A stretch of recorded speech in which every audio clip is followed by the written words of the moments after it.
Bismillahirrahmanirrahim. Alhamdulillahi Rabbil Alamin. Wassalatu wassalamu ala ashrafil anbiya'i wal mursalin nabiyina Muhammad wa ala alihi wa sahbihi wa sallama tasliman kathira, amma ba'd. Me emrin e Allahut, të gjithë mëshirshëm të mëshiruesit, e falenderojmë Allahun Zotin krijuesin e botrave, mirësitë dhe bekimet e tij qofshin mbi dashurin e tij dhe të dërguarin e tij Muhammedin sallallahu alaihi wasallam, si dhe mbi të gjithë ata besimtarë dhe ato besimtare që ndjekin dhe pasojnë rrugën e tij deri në ditën e Kiametit. Allahu t'i lutem me emrat e tij të bukur, me atributet e tij të larta, që të jemi të gjithë pa përjashtim pjesa e asaj mirësie, për cilën pejgamberi sallallahu alaihi wasallam ka thënë, sa herë që besimtarët mblidhen në një shtëpi për shtëpive të Zotit, për të lexuar fjalën e Zotit, për të përmendur Allahun, mëshira e Zotit derdhet mbi ta, përjetojnë qetësi shpirtërore, me lajket i mbulojnë me flatrat dhe me krahët e tyre, e siç janë në tokë, Allahu i përmend atje ku është ai. Qofshim ne pjesë e kësaj mirësie, dhe kur çohen nga këto takime dhe tubime, një zë tret nga qielli çohuni se Zoti ua ka fal gjunahet, të gjitha të këqijat që i keni pas, Allahu ua ka kthyer në sevape. Qofshim ne pjesë e kësaj mirësie të Zotit prap. Amin. Siç edhe kemi premtuar, me shpresën e Zotit, sot do të kemi takimin e parë në leximin e librit të Imam al-A'zam, Imam Azemit, imamit të madh, kollozit të dijes, imamit të ehli sunetit, Ebu Hanifes, rahimahullahu ta'ala, i cili i ka lehtësuar punën ummetit mbas tij për sa i përket sidomos shkencës së fikut vogël, po ja që ka lënë edhe disa mesazhe të bukura në fikun e madh. Kanë thënë fiku është dy llojesh. Dija mbi Islamin është dy llojesh. Fikul akbar, dija si më thon madhështore, ose dija e madhe, kuptimi madhështor mbi Islamin, o fikul asghar, dhe kuptimi apo njohuritë e vogla, njohuritë e mëdha të Islamit dhe njohuritë e vogla.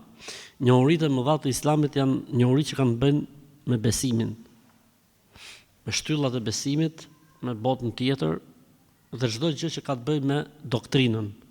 Kjo quhet fikul akbar, fiku i madh, ose njohuritë e mëdha apo njohuritë parsore, si më thënë. Pastaj vjen fikul asghar, që është fiku që merret njohuritë që kanë bën me ibadetet, me adhurimet, me raportet ndërnjerësore, familjen, kodet, kodi penal, kodi familjes, kodi i gjykatës dhe i dëshmitarëve, dhe kodi etik. Gjitha këto futen tek fiku i vogël. E kanë bërë këtë ndarje me kuptimin se kjo është shumë e rëndësishme, se njeriu po që në besimin e tij, në doktrinën e tij, i thellë dhe i qartë, këto të tjerat vijnë. Kështu që ne me shpresën e Zotit po fillojmë me librin, por duhet kemi parasysh dy gjëra. E para, ne besojmë se katër imamët e mëdhenj, pra Ebu Hanifja, Malik, Shafi dhe Ahmed ibn Hanbel, kanë qenë të gjithë edhe imam të ehli sunetit. Pra përveç se kanë qenë themelues të katër shkollave juridike, pra shkolla Hanefie, Malikie, Shafie, Hanbelie, këta njëkohësisht kanë qenë dhe imamët e muslimanëve në akide dhe në besim. Pra kur flet Ebu Hanifja, është njësoj se kur ka fol Maliku, Shafiu apo Ahmed ibn Hanbeli. Kur flet Shafiu, është njësoj se kanë fol tjerët. Sepse ata burimin dhe mënyrën e argumentimit e kanë të njëjtë. Dhe këtu vjen pyetja. Për kufizimi i sunitëve, pse quhemi ne sunit? Kush quhet sunni? Po ato të tjerë çfarë janë? Sunni quhen ehli sunneti. Po pse quhen me këtë emër? Dhe kush e meriton me u quajtur ehli sunnet? Sunni apo ehli sunnet quhen të gjithë ata që kur flasin për mënyrën se si argumentohen fenë e Zotit thonë burimi ynë për fenë, për akiden është Kurani dhe Suneti. Kush thot burimi ynë në mënyrën se si ne e marrim fen është Kurani dhe Suneti, ky quhet ehli sunet. Pastaj ehli suneti mrena vetes ka shkollat e veta. Ka shkollat e veta. Kemi shkollën e therijinve ose dietarëve të hadithit, ata që i përmbajnë transmetimeve dhe haditheve. Kemi dhe shkollat të tjera të cilat janë më të involvuara në shkencat e kelamit, apologjetikës apo në filozofi. Po në fund fare të gjitha mbeten ehli sunet. Dhe diskutimi mes tyre bëhet jo diskutim se po s'ren dakord me mendimin tjetër je i pa fe apo i dal nga feja, thjesht argumentim. Kush është argumenti më i fortë? Siç bëjmë ne për shembull argumentimin me dhëbet, themi dëgjoj, kjo është një çështje për cilën ka disa mendime, po më e sakta në atë që ne besojmë ose jemi të bindur është kjo, e njëjta gjë. Kështu që Imam Ebu Hanifja, si imamët e tjerë konsiderohen ehli sunet. Konsiderohen ehli sunet, për këtë arsye ti referohesh Ebu Hanifës, je në rregull. Ashtu siç edhe po ti referohesh njërit për tre të tjerëve, je në rregull. Çështja e dytë është e vërtet që ky është libri i Ebu Hanifës. Sepse gjejmë disa diskutime ose gjejmë disa fjalë dietarësh që thotë jo, nuk ka transmetim, zinxhir transmetimi të saktë se ky libër shkon drejt tek Ebu Hanifja. Dhe kjo vjen për faktin se ky grup dietarësh kanë parë një zinxhir transmetimi që përfundon tek një nga nxënësit e Ebu Hanifës, i cili është i përfolur në shkencën e hadithit. Qenia e tij i përfolur në shkencën e hadithit nuk do të thotë se s'ka transmetuar librin nga imami i tij të saktë. Megjithatë ne këtë e kemi lënë, po ka transmetime zinxhire të tjerë transmetimit të librit nga nxënës të tjerë të Ebu Hanifës. Për shembull, ne ke libri jon do i përmbahemi zinxhirit të transmetimit nga i biri i Ebu Hanifës, nga Hamadi, i biri i Ebu Hanifës, nga i ka ardhur libri që ne do t'i mbështetemi. Gjëja tjetër, a mos është një libër i vështirë për të komentuar, që tha dhe vllai, pra i bie ky libër që ne kemi në dorë tani, të jetë një libër i shkruar para 400 vitesh. Ose një libër i shkruar para 1300 e sa vitesh. A mos jemi futi çik thellë për shembull, mos është shumë e thellë gjëja, ka terma apo gjëra që ne s'e kuptojmë? Përkundrazi, sa më herë të shkojsh tek librat e dietarëve, aq më thjeshta janë gjërat. Gjithë problemet i kanë bërë këto ndërhyrjet filozofike. Gjitha problemet i kanë bërë përkthimet e shkencave filozofike në botën islame, aty pastaj fillon terminologjitë, fillon debatet, nuk ka pas debate. Për shembull, kur pejgamberi sa se fliste për Allahun dhe cilësitë e Allahut, nuk ka asnjë transmetim që ndonjë prej shokëve të pejgamberit sallallahu alaihi wasallam të ketë bë pyetje. I kuptojshin gjërat në arabishtën e pastër, e dishin që Zoti s'ngjason me asgjë dhe s'ka shembull, dhe s'ka krahasim, dhe sido që ta mendosh nuk është ashtu siç mund ta mendosh. Edhe pyetjet për herë të parë kur kanë ndodhur në kohën e Imam Malikut. Që paktën pyetje e transmetuar, por se faktikisht debati ka nisë edhe më herët. Sepse Mu'tazilët janë shfaq më herët, më përpara, Khawarijët janë shfaq më përpara. Shiat janë shfaq më përpara. Pra debati është i hershëm, por le të themi një nga regjistrimet mbi cilësitë e Allahut është ajo që është regjistruar për Imam Malikun rahimahullahu taala. Pra nuk është libër i vështirë, këtë dua të them. Nuk është libër i vështirë, përkundrazi, librat e dietarëve të Sunetit i dallon thjeshtësia në kuptim.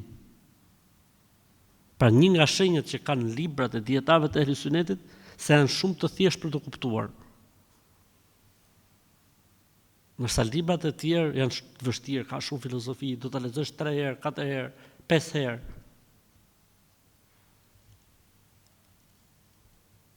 thoshte njëri për një nga librat e kësaj kategorisë dytë, lexuam thot filan libër në akide dhe fillum të dyshojmë.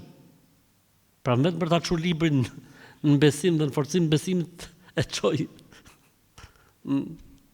në debat dhe në vezvese.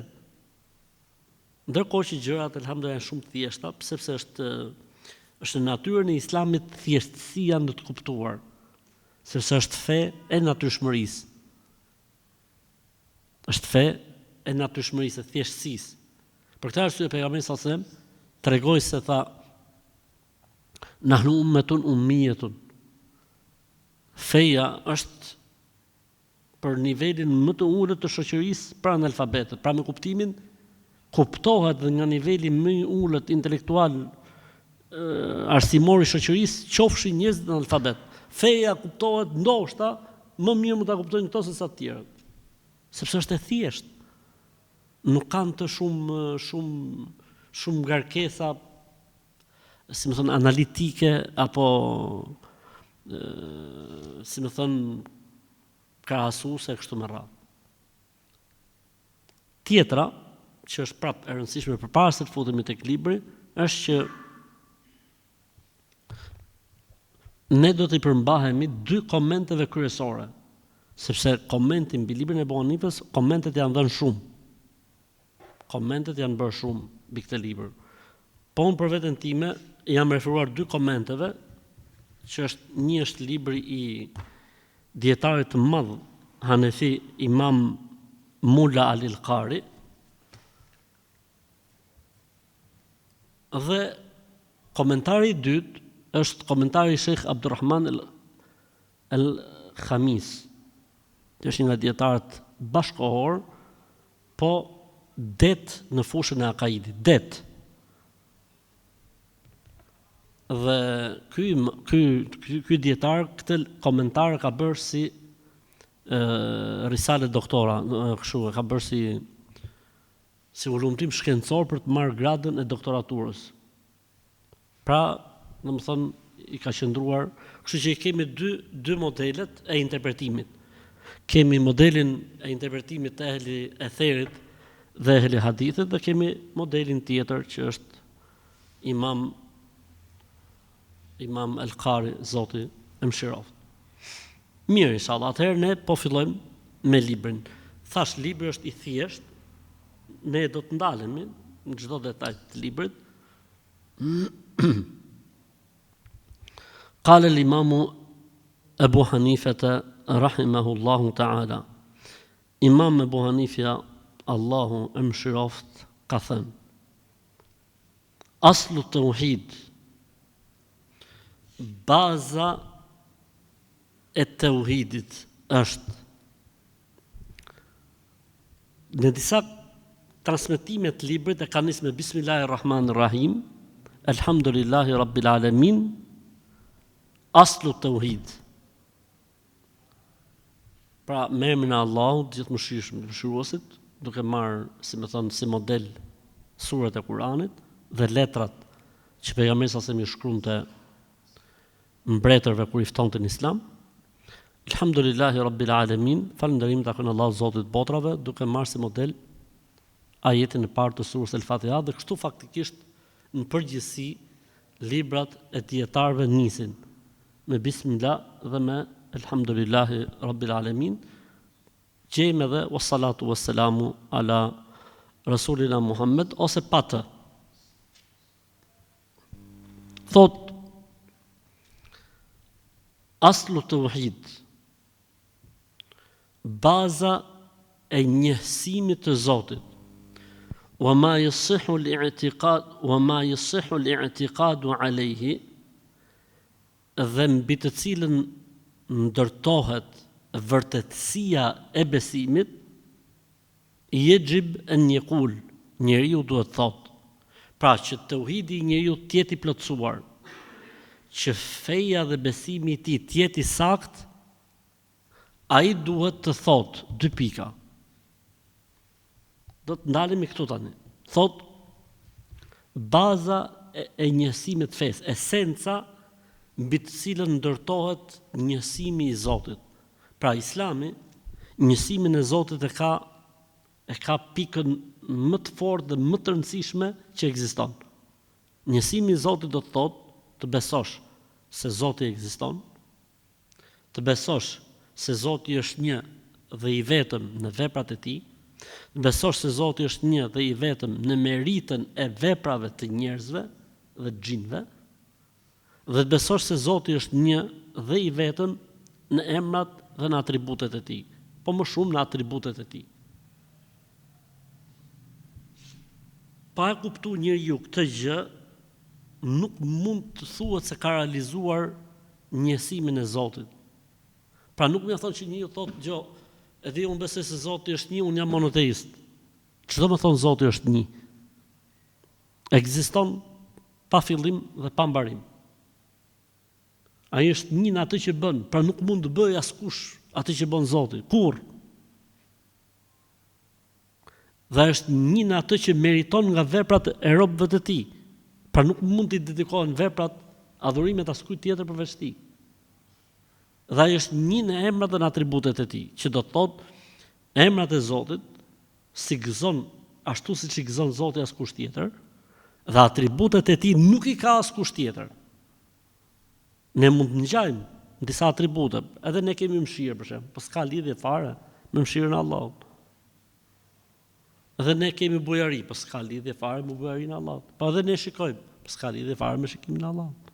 Po edhe ne dëgjojmë, po s'ka lidhje fare me dëgjimin e Allahut. Pra atributet e Zotit janë një dhe s'ka të ngjashëm, s'ka të krahasueshëm, nuk ka të shembull. Po kështu dhe emrat e Allahut xhel xhelalu. Me të vërtetë mund të ketë emrat të ngjashëm, por domethënë me el nuk i ka askush tjetër përveç Allahu xhel xhelalu. Për shembull themi El Kerim. Emri El Kerim është vetëm i Allahut. Bujari.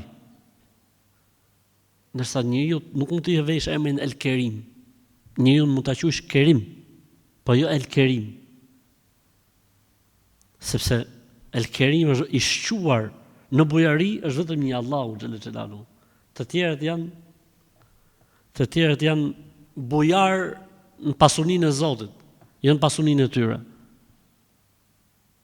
Të mëshirshëm në mëshirën që ju ka dhënë Zoti, jo se ata e kanë atribut të tyrin mëshirën. E kështu me radhë të gjitha emrat e cilësitë që ka njeriu. Profetët e Zotit më shumë kanë vuajtur me njerëzit kjo pjesa e njësimit të Zotit në adhurim, se sa kanë vuajtur me njerëzit tek njësimi i Zotit në veprat e tij. Në përgjithësi, siç e thot Zoti në Kur'an, e nëse do t'i pyesësh ata se kush i ka krijuar qiejtë dhe tokën, do thonë Allahu. Nëse i pyet ata se kush e ka në dorë jetën tuaj dhe vdekjen tuaj, do thonë Allahu. Kush e ka në dorë shpirtin, kush e ka në dorë shikimin dhe dëgjimin tuaj, kush e ka në dorë furnizimin, kush ju furnizon juve nga tokë? Allahu. Për këtë pjesë që Zoti është një në atë që vepron në veprat e tij, nuk është se ka qenë debat i madh, debat i profetëve me popujt e tyre. Debati më i madh që kanë pas profetët me popujt e tyre ka qenë se adhurimet e njerëzve duhet i dedikohen vetëm Allahut dhe askujt tjetër përveç tij. Këtu lindë debati më shumti. Pra debati në ekzistencën e Zotit ka qenë pothuajse inekzistent, ka qenë shumë i dobët, shumë i pakët. Debati se Zoti është i vetëm në atë që bën, askush tjetër se bën atë që bën Zoti, ka qenë shumë i dobët, shumë i pakët. Kurse debati kryesor ka qenë o idha qila lahum la ilaha illa Allahu yastakbirun. Kur i thuaj atyre që Zoti vetëm i vërtet dhe që meriton të adhurohet si Zot, e të njëjtë si Zot është vetëm Allahu, aty tregoheshin mendim dhëj, refuzonin, kundërshtonin, e kështu me radhë, siç e dim gjithsesi ishte qëndrimi i tyre në këtë mesele. Ndarja e tauhidit në 3 pjesë, a është diçka që ka ndodhur tani vonë, pra dietarët e këtyre kohëve kanë thonë për herë të parë që tauhidi ndahet në këtë formë, apo është diçka që kanë përmend dietarët qysh herë? Për herë të parë, personi që ose për dietarëve të hershëm që ka bërë ndarjen e tauhidit në këtë lloj forme, sepse le të themi edhe kjo është një nga, si me thonë, debatet ose që janë akuzuar, thotë kjo është një bidat, se kanë thonë, s'ka thonë pejgamberi sa që tauhidi është 3 llojesh. Po pejgamberi sa e ka mësuar këtë gjë, ka mësuar këtë gjë njerëzve. Edhe si më thënë edhe shumë gjëra, pejgamberi sa nuk ka asnjë hadith që thotë kushtet e abdesit ose sunetet e abdesit, nuk ka asnjë hadith që thotë kështu. Amo ne dim që quhet abdesi, si fillim duhet plotësosh sa kushte, pastaj duhet plotësosh, si më thon, pastaj duhet bësh ca që janë patjetër më u bën abdes, po ka edhe ca gjëra që janë sunet. Nuk gjejmë ne asnjë hadith që thotë gjërat që e prishin abdesin, apo jo. Mi po e dim që kjo e prish, ku i kemi marrë nëpërmjet haditheve. Dhe kjo punë mi fjalë, kështu është. Edhe këtë e përmend edhe komentari pra i librit, thotë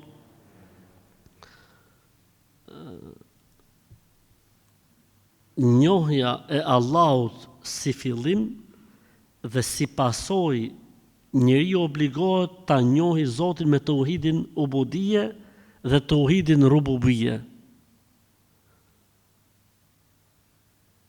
Pra Imam Mulla al-Qari pra e bën këtë ndarje. Pra nuk është ndarje e re kjo punë, po kështu në vitin 300 bismillah, në vitin 300 për herë të parë ndarja, thjesht për kuriozitet, ta keni si kuriozitet.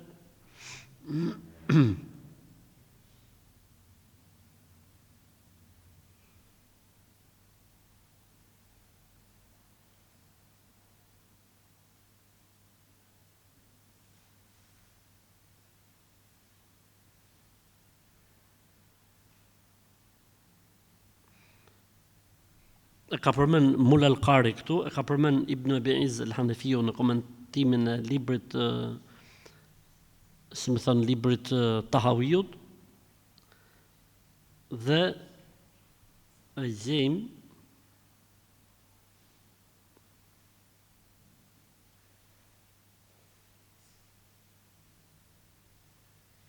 nga fjalët e Ebu Hanifes. Ka thënë Ebu Hanife rahimahullahu taala, dëgjoni këtë fjalë të Ebu Hanifes.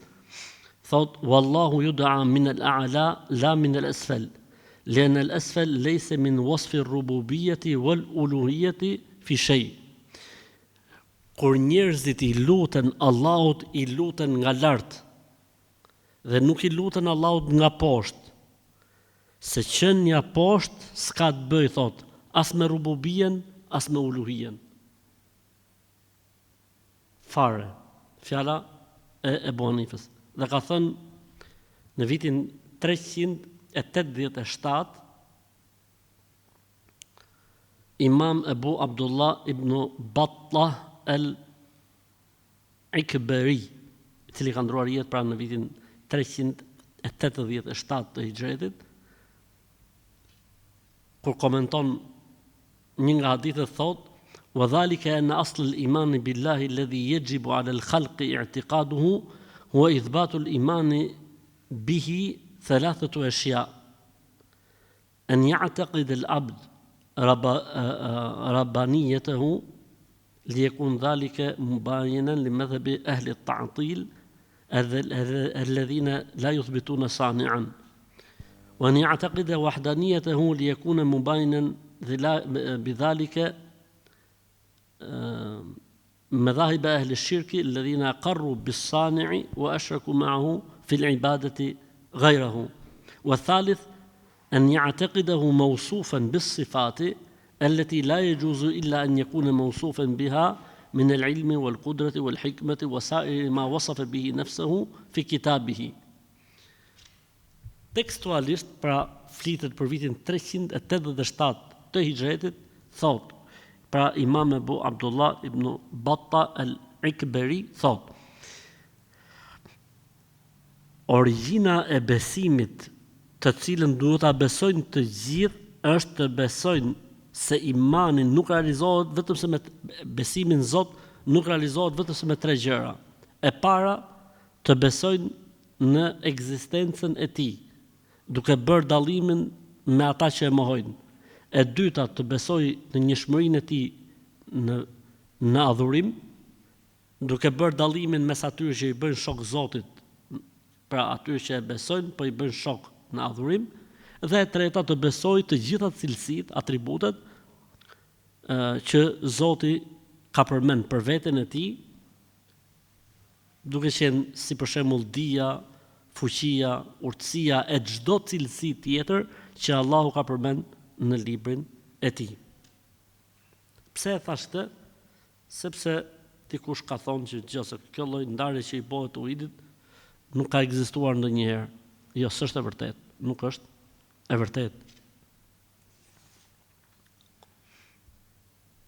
Atëherë vim prapë tek fjala e Imam Abu Hanifës, aslu tauhidi wa ma yasihhu al-i'tiqadu alayhi.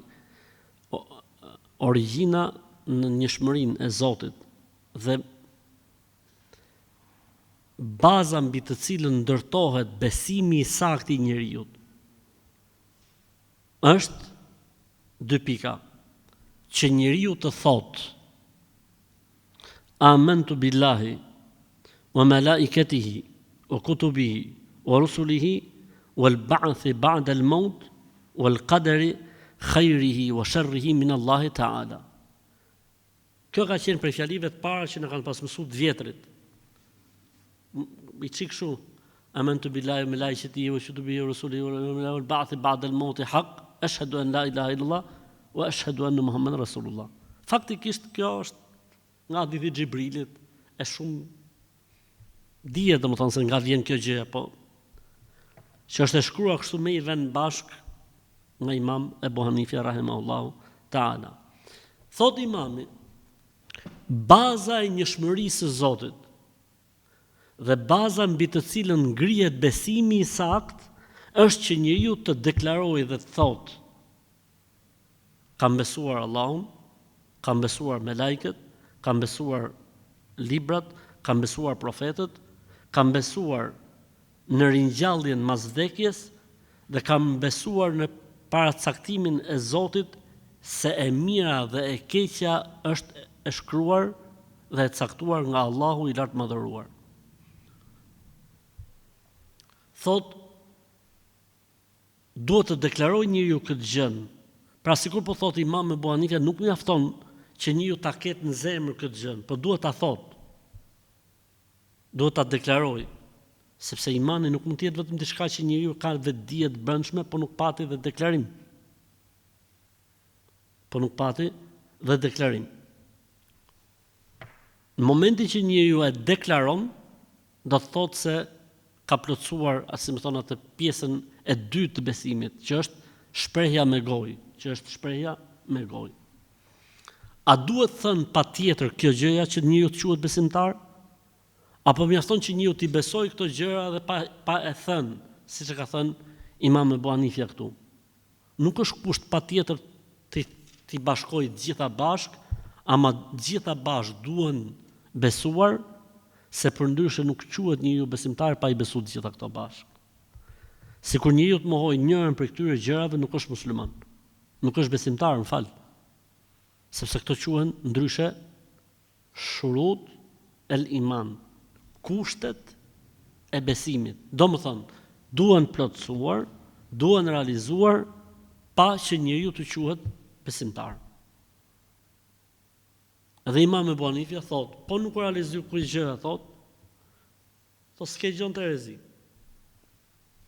Nuk ke gjën të erezi. Pra duhet tauhid i pastër dhe duhet një besim me të cilin ti bën deklarimin dhe thua, kam besuar Allahun, kam besuar me lajket, kam besuar profetët, kam besuar kadan dhe kaderin, kam besuar ringjalljen mas vdekjes, kam besuar librat, nëse se thash, domethënë ndoshta më iku. Le të ndalemi pak tek të gjitha këto. Besimin në Allahun xhel xhelaluhu. E tham ne dje i bie që të bëjmë një përsëritje të vogël të asaj që kemi thënë dje. Besimi në Allahun xhel xhelaluhu kur quhet se është realizuar, kur njeriu e beson ekzistencën e tij, e beson se ai është i vetëm në atë që bën, i vetëm në atë që meriton nga veprat e robëve të tij, i vetëm në emrat dhe në atributet e tij. E pesta, ti shtoj këti informacioni, çdo informacion që i vjen plus.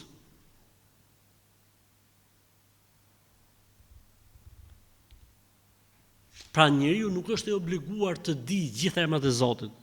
As nuk është i obliguar të di gjithë cilësitë e Zotit. Ama në momentin që informohet për një emër të Zotit, këtë informacion duhet t'ia shtoj këtij informacionit bazik. Në momentin që informohet për një atribut të Zotit, këtë informacion të ri duhet t'ia shtoj informacionit të parë. Po nga duhet ta marrim ne këtë? Nga zhburimi, libri i Zotit, 1. Suneti i pejgamberit sallallahu alajhi wasallam, 2. Ixhmai i sahabëve, 3. Nuk mund të ketë burim tjetër ku mund të marrë njeriu këtë gjën për cilën ne po flasim. Nuk mund të ketë burim tjetër. Okej.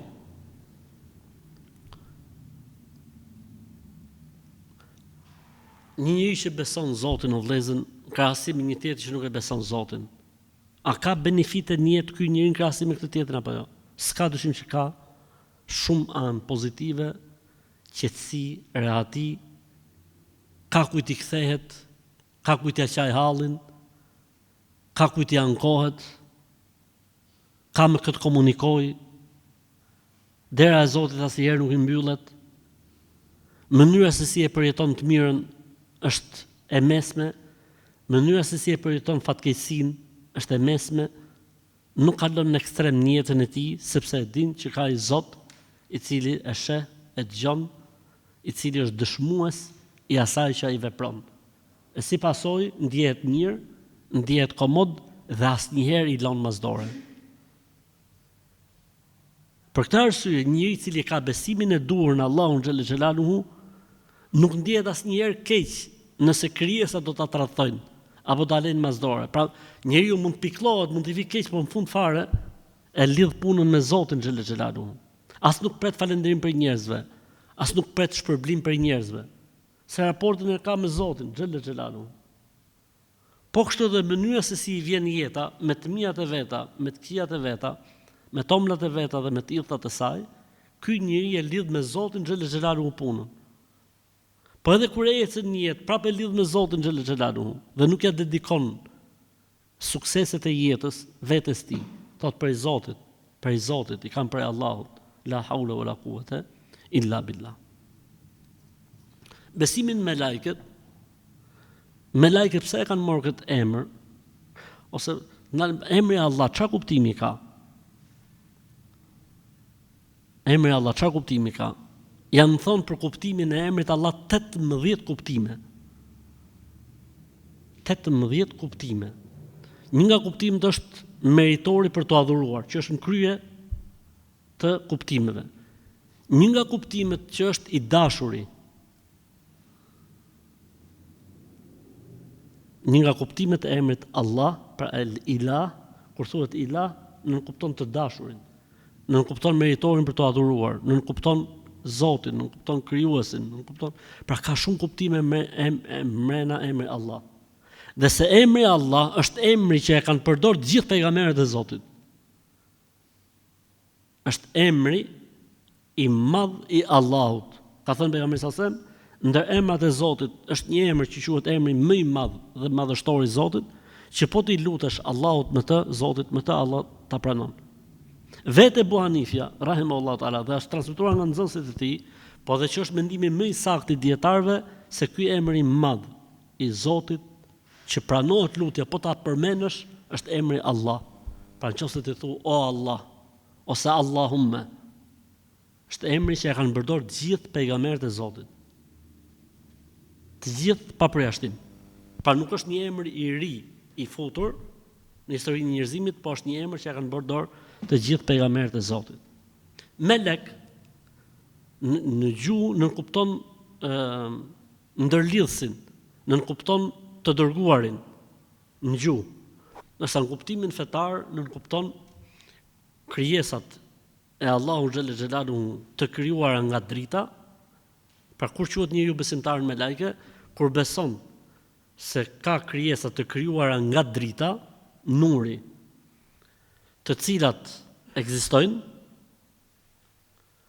të cilët janë krijuar vetëm për adhurim. Nuk han, nuk pin, nuk flejnë, nuk qetësohen, nuk shtohen, nuk kanë gjini. Din vetëm të adhurojnë. E katërta i binden Zotit, e pesta nuk e kundërshtojnë Allahun. E gjashta, çdo informacion që merr njeriu në jetën e tij mbi me lajket, duhet i shtohet këtij besimi që u përmend më përpara. Për shembull, unë si musliman besimtar nuk e kam për obligim të di gjithë emrat e me lajkeve. As kryesorët, se kam për obligim. Ama në momentin që arri dhe i lexoj diku dhe i mësoj, unë obligohem të i besoj.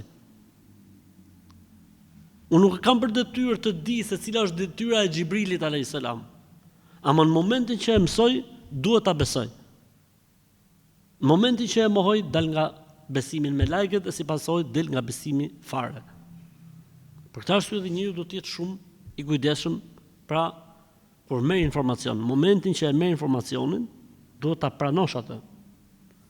Normalisht duke mos çuar gjë ndërmend. Pse? Sepse është botë gajbi. Bota e gajbit është e pamundur që njeriu Çfarë do bie ka unë për mua si musliman nëse unë besoj me lajket? Çfarë përfitojnë si musliman? Çfarë mund të nxjerrim si dobin më të bukur që mund të ketë besimin me lajke? Unë si musliman që besoj se ka me lajke, çfarë ndryshon në jetën time? Fakti që ka me lajke do të thotë që Allahu xhel xhelal nuk ka nevojë për adhurimin tonë. Se ka krijesa që s'njohin gjë tjetër, nuk e kanë pasionin, nuk e kanë nepshin, nuk e kanë gjumin, nuk e kanë qetësinë, nuk e kanë ushqimin, kanë vetëm adhurim. Dhe këtu ne kuptojmë, po njëkohësisht kuptojmë edhe zgjedhjen që na ka bërë Allahu, se me lajket nuk e kanë tundimin ne e kemi. Për këtë arsye në botën tjetër kush shpërblehet, njeriu apo meleku? Njeriu. Tjetra, kur njeriu beson në ekzistencën e melekëve, beson kjo ndikon tek njeriu në përmirësimin e jetës së tij. Pse? Unë gjithmonë jap këtë shembull. Nëse ti do të ishe në mesin e grupi njerëzish që janë të lexuar Kur'an, ke 20 veta rreth për çka që lexojnë Kur'an, ose në të bëj dhikr, ose në të fal namaz. Në mesin e tyre ti mund të shajsh dikë? S'të bëhet sepse je i rrethuar nga një grup njerëzish që po përmendin Zotin, ose po falin namaz. Mund vjedhësh? S'vjedh dot kurrë, sepse s'ka sens. Apo jo? Mund të mashtrosh, s'ka sens. A beson se ka me lajke? Po. A beson se Allahu ty të kalon një grup me lajkesh me trujt kudo që shkon? Tani llogaritë e ti mi fjalë, ç'a shohin me lajket tek ne o vëllezër. Allahu na fal, Allahu na mëshiroft. Sa çuditën me lajket me ne. Pra llogaritë nur dhe dritë që ty të rrethon, e të mbron Allahu xhel xhelalu, dhe ti si pler në mesin e tyre, si flisir në mesin e tyre, i Zotit di se çfarë bën ti. Këti ja hedh, këtë e mashtron, këtë e shan, këtë e përgojon, këtu bën një kurth, këtu bën një gjinof, në mesin e kujt? Në mesin e një grupi adhuruesish Zotit. La ilaha illallah. Vetëm kjo, do më thonë duhet ta çoj njërin, o rrot, thirrni menjes o rrot, tha. Hajde në Terezi se s'ka kuptim, vallahi bilaj, për Zotin, nuk ka kuptim. Tjetra që është shumë e rëndësishme, sepse për të ndalë tek dobitë e besimit me lajket duhet shumë, po vetëm gjëja tjetër që është shumë e rëndësishme është fakti që këto me lajke do të jenë dëshmues për njeriu në burrë dhe do të dëshmojnë. Pra nuk është e lehtë kjo punë, vallahi bilaj, për Zotin. Për atë që e beson tamam, për atë që e kujton veten, sa i që hotohet harron, duhet sikur vetëm po pat kamera duhet më urujt, ose po që në njëri du t'i nxizu. Sepse koncepti i tij është i dobët. Kiramen katibin ya'lamuna ma taf'alun. Dy shkruajtësit fisnik, të cilët dinë çdo gjë që ju veproni. E të tjera që mund të dalin prej dobive të besimit në me lajket e Allahut xhelle xhelalu. Atëherë besimi në Allahun, besimi në melajket,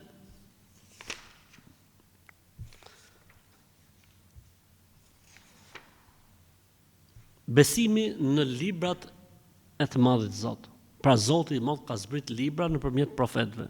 Kur quhet njeriu, thash pra ky mësimi sotëm ka i far ngjashmërie me mësimin e dieshëm të surës El-Asr. Kur quhet njeriu se ka besuar në librat e Allahut, quhet njeriu se ka besuar në librat e Allahut atëherë kur beson se Allahu të dërguarve ose profetëve ju ka sjell libra ose libërtha ose fletushka. Këtë duhet ta besosh, po nuk e besove këtë si e besimtar. Besimi se në to Zoti ka sjell udhëzim dhe orientim dhe i ka orientuar njerëzit për çdo gjë që është fitohet kënaqësia e Zotit dhe i ka tërhequr vërejtë njerëzve nga çdo gjë që ka hidhrim të Zotit. 3. Besimi se këto libra kanë shfuqizuar njëri tjetrin kur kanë ardhur nga profetë të njëjtit vend ose komb. Se nëse nuk kanë qenë nga i njëjti komb, nuk kanë qenë shfuqizuese. E nëse kanë qenë nga i njëjti komb, atëherë kanë qenë shfuqizuese. 4. Besimi se Kurani i ka përmbledhur librat e mëhershëm dhe i ka shfuqizuar. Pra parimet bazë i ka edhe Kurani. Çka ka pas Teurati e ka në Kur'an. Çka ka pas Zeburi për i lavdrimit dhe madhërimit të Zotit e ka në Kur'an. Çka ka pas Ungjilli e ka në Kur'an. S'ka dyshim për këtë pjesë, po Kurani i ka shfuqizuar, kështu që dikush nuk mund të marrë si argument librat e mëhershëm përballë Kur'anit. Pra Kurani famëlart i ka shfuqizuar librat e mëhershëm dhe është i vetmi libër në fuqi.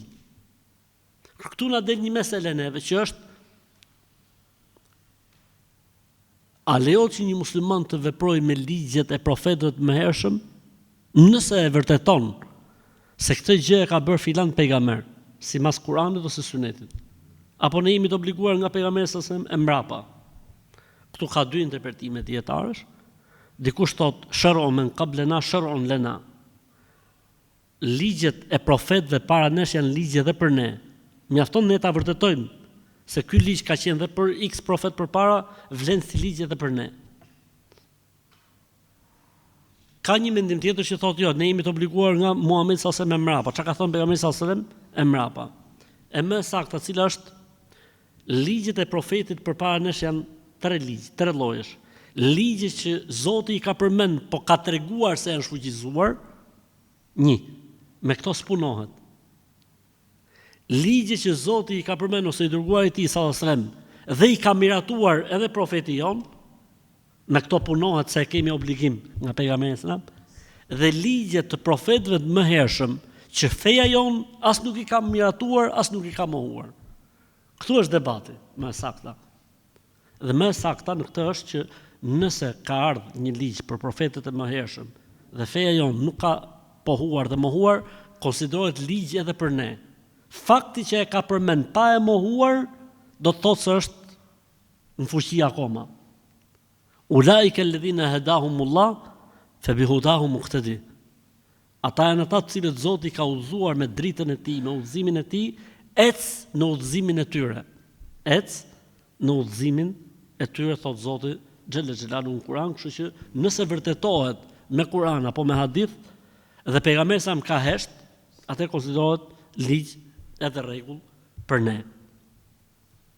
Çfarë do bie ka nëse njëri beson librat e Zotit, pa ka ndonjë efekt në krahasim me një që s'beson se Zoti ka zbrit libra. E para është kthjellimi i njeriu.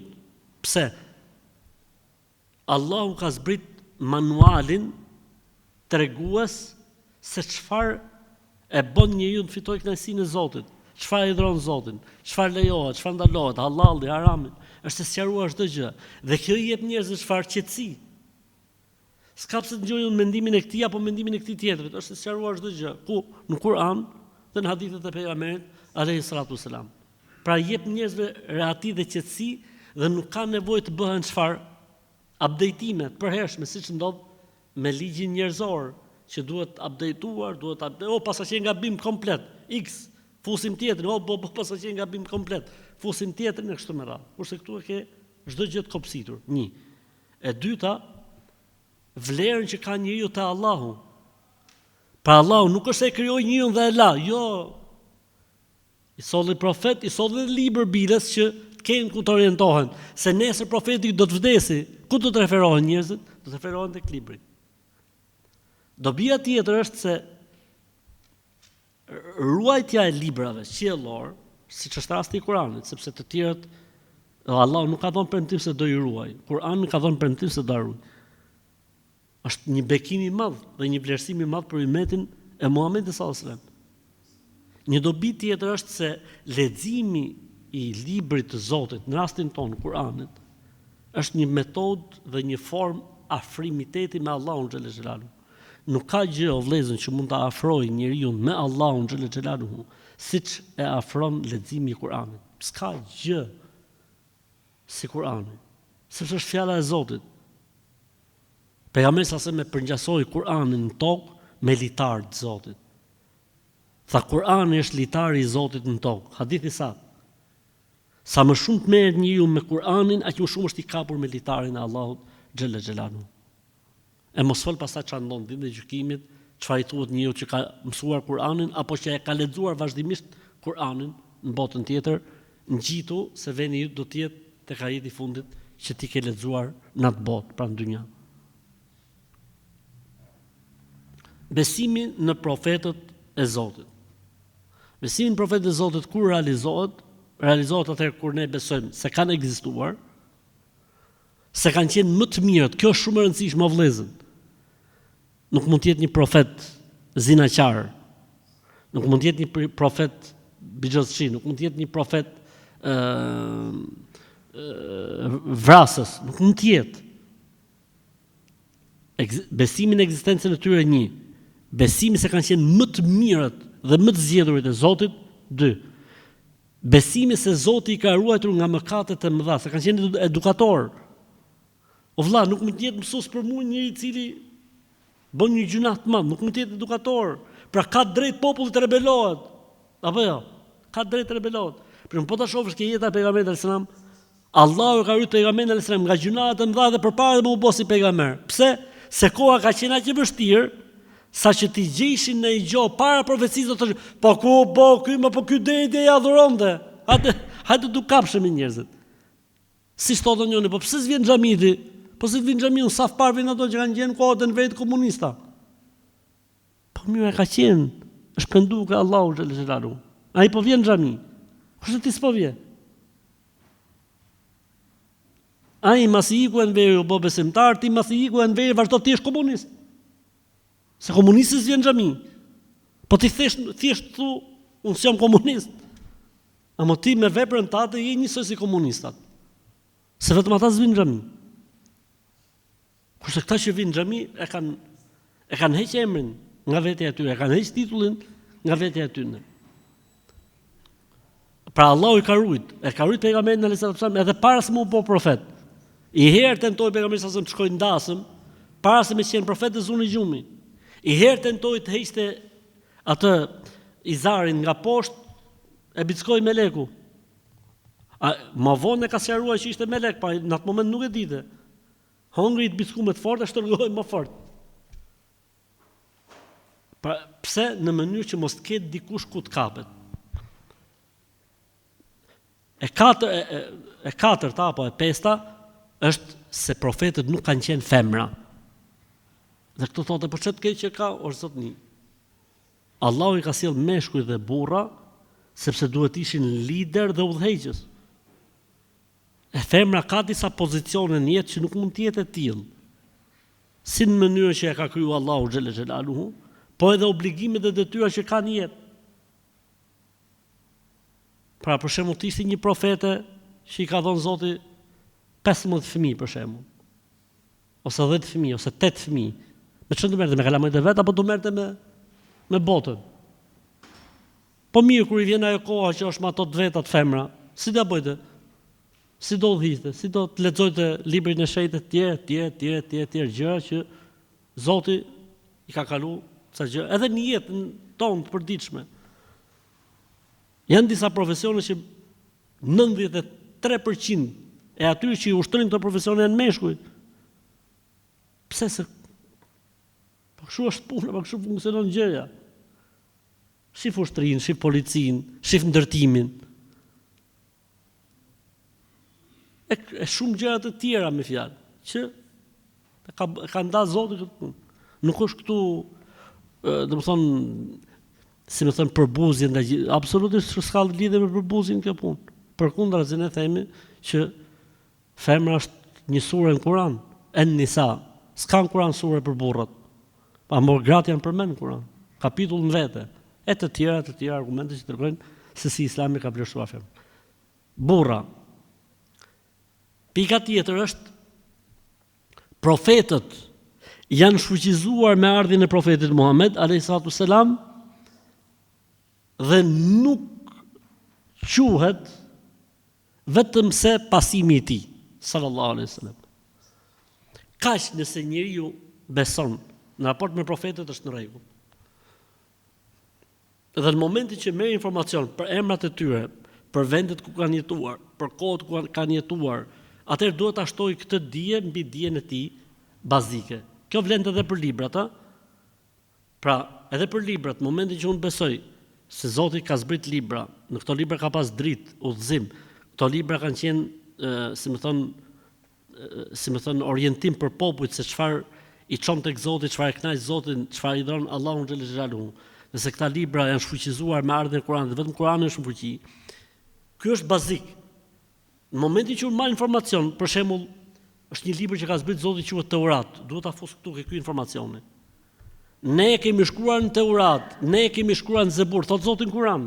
Atëherë unë duhet ta besoj që kjo ka qenë Zebur, kjo ka qenë Teurat. Ama nëse unë nuk di gjë, hiç më vdiqja unë pa e ditë se ka një libër me emrin Zebur. Shkova në herët, quhem besimtar unë apo jo? Quhem besimtar. Se jam i obliguar për detajet, ama jam i obliguar për bazikun, për atë që quhet, si më thon, minimumi që njeriu të quhet besimtar në librat e Zotit. Po kështu edhe profetët. Në momentin që u mësoj se ka pas një profet me emrin Nuh, një tjetër me emrin Salih, një tjetër me emrin Idris, një tjetër me emrin Dhulqarnein, për ato që thonë se ka qenë pejgamber të tjerë, atëherë unë këtë duhet ta shtoj tek besimi im. Besoj, për shembull, gjejmë një hadith që thotë, filan profet ka qenë dhe kështu. Për shembull, tregon një atribut ose një punë të një profeti, duhet të shtoj dijes time dhe informacionet time kështu me radhë. Okej. Tha wal ba'thi ba'da al-maut. Dhe ringjallja mas vdekjes. Ringjallja mas vdekjes. Pra ne muslimanët besojmë se një ditë do të ringjallemi me trup dhe me shpirt dhe do të dalim përpara Zotit. Do të japim llogari, do të bëhet gjyq. Ata që janë besimtar të mirë dhe të devotshëm do shkojnë në xhenet. Ata që janë gjunaqtar, o i fal Zoti, e shkojnë në xhenet ose do të shkojnë pastrohen në zjarr xhenemit, ndërsa mohuesit, jo besimtarët, idhujtarët e gjithë të tjerët që u ka ardhur oferta e të vërtetës islame dhe e kanë mohuar ose i kanë kthy shpinën ose janë tallë ose nuk e kanë lënë se kanë pas interesa në këtë botë, poste, ofiqe, situata, turpi, çfarë do thon fisi, çfarë do thon njerëzit, mund të humb pushtetin, e ku dëgjoj. Këta njerëz gjithë janë lëndë e xhenemit, Zoti na ruaj. Unë nuk di detaje shumë për këtë tematikë. Nëse njëri ka këtë lloj besimi është në rregull, e ka plotësuar besimin në botën tjetër. Ama në momentin që unë nuk e lexoj për Islamin, mësova që shpirti del në këtë formë, duhet t'ia shtoj këtë informacion. Mësova që ka jetë varri, e mësova. Duhet t'ia shtoj. Mësova që ka shpërblim ose dënim varr, ka pyetje në varr. Ka një moment ditën e Kiametit që quhet shefaat, ka një moment ditën e Kiametit që quhet sirat, ka një moment ditën e Kiametit që quhet peshore, ka një moment ditën e Kiametit që quhet ardh, pra paraqitja e veprave. atëherë gjitha këto informacione që unë marr në raport me botën tjetër, duhet t'ia shtoj informacionit bazik.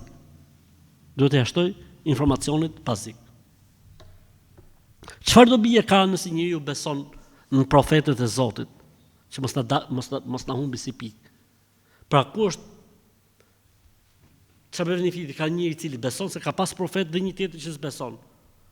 E para gjë është vlerësimi dhe dashuria e Zotit për ne. Na ka sjell Zoti mësues nga vetja jonë.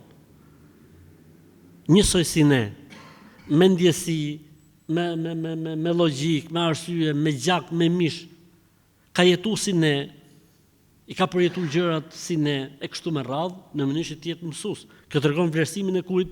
E atij që bën për njeriu. E para gjë. E dyta gjë tregon, domethënë, mëshirën e Zotit ndaj nesh. Pa nuk ka pruj libër, edhe që secili ta interpretojë si det. Ka pru librin edhe interpretuesin e librit.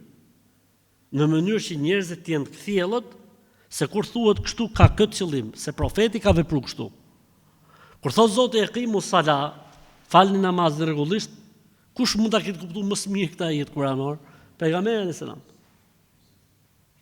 E kështu me radhë gjitha gjërat, pra është dashuria e Zotit ndaj njeriu.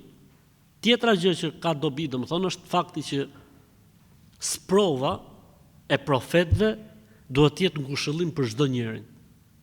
Se ne dim që profetët kanë qenë njerëzit më të sprovuar. Dhe kjo duhet na bëjë neve në raport me sprovat që na vijnë prej Allahu xhallahu xhelalu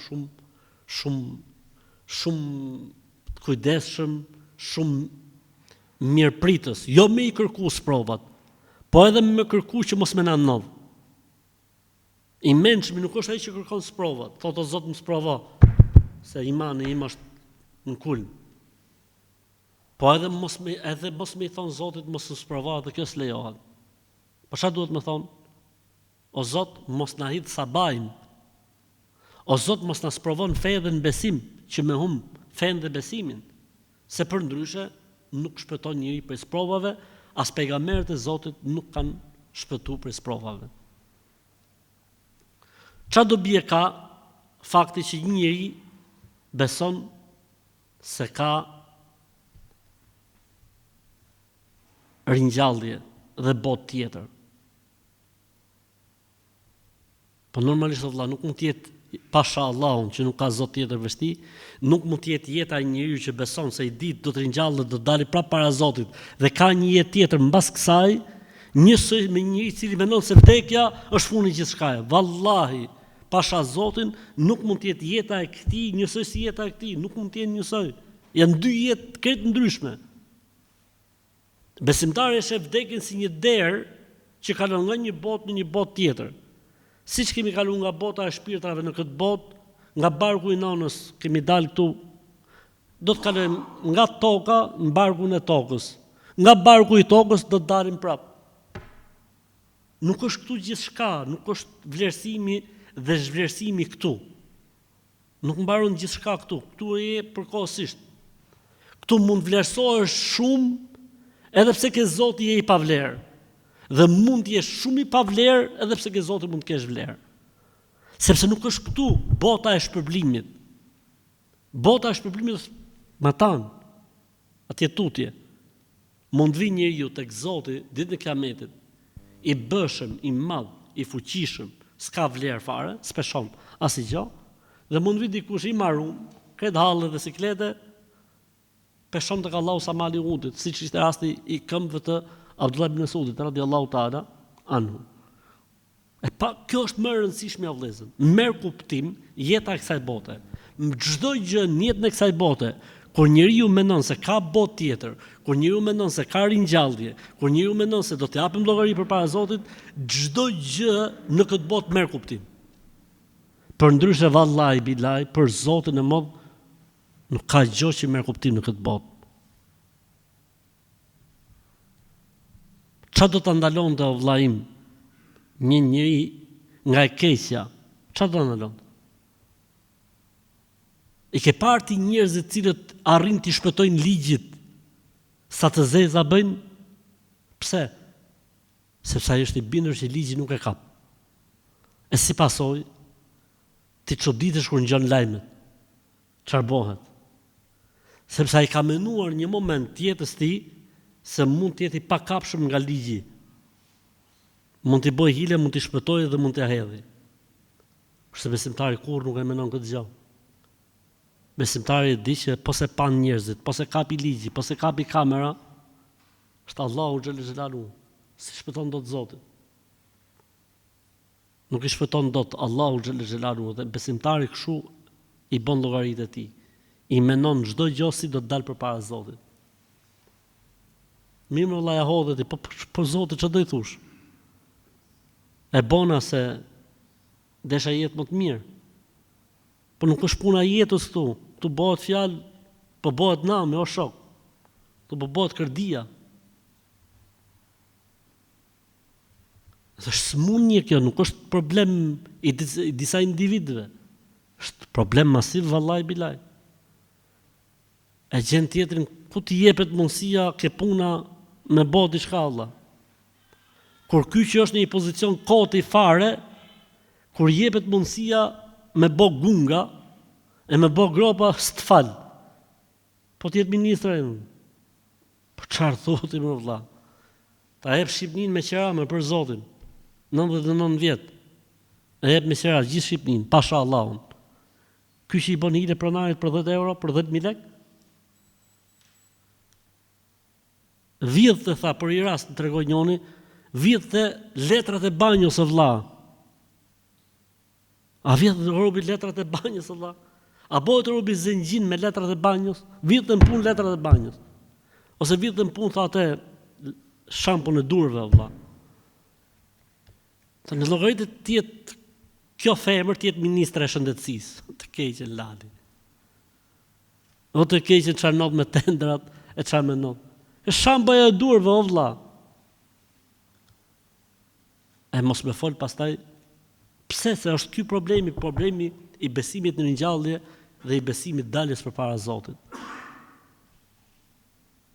Qa do bie? Ka dobi të madhe vlla se njeriu çado që ndodhet në këtë botë, thot pritet vlla se është sprov.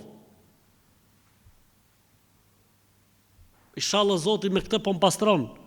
Inshallah Zoti me këtë po ngren gradët. Nuk i mbyllet jeta përballë çdo fatkesie sa do e modhet jeta jo. Po edhe nuk fluturon në ajër çdo që të arrijë në këtë botë, sepse thot o vlla, asnjë gjë s'është. Mënyra se si gëzohet një besimtar është krejt ndryshe nga mënyra se si gëzohet një besimtar. Mënyra se si hidhrohet dhe pikëllohet një besimtar për një fatkeqësi është krejt ndryshe nga mënyra se si pikëllohet një tjetër. Keni parë njerëz që rrinë me zeza gjithë jetën për një vdekje që i ka ndodhur? Pse sa i mendon u myll gjithçka, s'ka më, çdo jetën kot. Jo më vëlla. Çdo jeta është plot, ti ke një mision. Do të adhurosh Allahun, do të lutesh për njërin që ka vdek. Njëri që ka vdek, si kur ta di ai që ti ke myll jetën, ke nxi jetën, për shkak të vdekjes atij edhe atë e dëmton. Edhe ai do të ndjehej keq, po ta dinte një gjë të tillë. Pra nuk e shef besimtari këtë botë si alternativën e vetme. Jo, kjo botë është paradhom, është si me thënë arë e asaj që ne do të korrim botën tjetër. Tha imami rahimahullahu ta'ala, wal qadari khairihi wa sharrihi min Allahi ta'ala. Dhe të besoj në kadan dhe kaderin e Zotit, e mira e caktimit të Zotit, e mira dhe e keqja është prej Allahut të lartmadhëruar. Do më thonë, çfarë do që i ndodh njëut një të kësaj bote, s'ka diçka që doli, ja këtë se kishim llogarit, se ekziston kjo ke Allahu. Si sta dikush tha, krijoi Zoti tha njeriu, tha po u bë pishmon. I doli njeriu nga parashikimi. Po kjo është blasfemi, kjo është mohim i Zotit. Dhe Zoti tha, mas i krijoi dritën, tha, sa e bukur që e ka drita. I pëlqeu Zotit drita. Kupton ti çfarë bëhet apo jo? Kurse në Islam absolutisht nuk ka gjë që del nga dia, parashikimi dhe caktimi i Allahut. Kur quhet njeriu se ka besuar në caktimin e Allahut, atëherë kur beson se Zoti din gjithçka, e këtë që di Zoti gjithçka, çfarë ka ndodhur, çfarë ndodh dhe çfarë do të ndodhi. Kur e ka ditë Zoti këtë gjë vëllezër? Kur e ka ditë Zoti çfarë do të ndodhi, e çfarë ndodh, e çfarë do të ndodhi? Sa kohë para krijimit të qiellit dhe tokës? Sa? Para 50.000 vjet se ka pas ditë. Gjithmonë në burr. Allahu e ka dijen e tij si ekzistencën e tij. Allahu e ka dijen e tij si ekzistencën e tij. A ka fillim ekzistenca e Zotit? Jo, edhe dia e Zotit s'ka fillim. Edhe fuqia e Zotit s'ka fillim. Edhe pushteti i Zotit s'ka fillim. Edhe vullneti i Zotit s'ka fillim. Çdo gjë që ka të bëjë me atributet e Zotit është pa fillim dhe pa mbarim. S'është Zoti. Allahu e ka ditë se çka ka për të ndodhur. Kur e ka ditë? Qysh me ekzistencën e tij? Po kur është ekzistenca e tij? S'ka fillim. S'ka datë fillimi. E këtë që Zoti e ka ditë e ka shkruar. E këtë që Zoti e ka shkruar, ka dëshiruar dhe ka qenë pjesë e vullnetit të tij që duhet ndodhi. Është logjike. Ka arsye të fortë pse s'mund të ndodhi diçka jashtë asaj që ai ka ditë. Dhe në momentin që ndodh, ajo është e krijuar nga Allahu. Nëse dikush nuk di për kadan dhe kaderin as gjë tjetër dhe vdes me këtë besim është në rregull. Kush merr disa detaje më shumë për kaderin, për shembull, gjëja e parë që ka krijuar Zoti ishte lapsi. Dhe ose pena, i tha shkruaj, tha Zot çfarë shkruaj? Ta shkruaj çfarë do të ndodhi deri në ditë Kiametit. Këtë e mora vesh më vonë. Atëherë në rregull, s'ka problem. Shtoja informacionit që more më herët. E të tjera që kanë bënë për shembull nxjerrja e bijve të Ademit nga shpina e Ademit, drita e Zotit, marrja një grushti njerëzish dhe tha e të tjera hadithi që kanë bënë me detajet e kadas dhe kaderit. Çdo detaj për cilin informohet njeriu në kada dhe në kader duhet t'i ashtojë besimit të tij bazik të kadas dhe të kaderit. Dhe kështu njeriu e plotson ose i ka plotësuar kushtet e tij të besimit. Dhe ky besim nuk plotësohet po nuk besoj njeriu në xhenet dhe në xhenem. Pra vetëm ringjallje, po kur përfundojnë të mirët dhe kur përfundojnë njerëzit e këqij. Imam Ebu Hanife rahimahullahu taala në librin e tij Fiqhul Akbar nuk u mjaftua me kaq. Ka sjellë disa detaje të tjera, të cilat ne do i shohim inshallah në mësimin e radhës.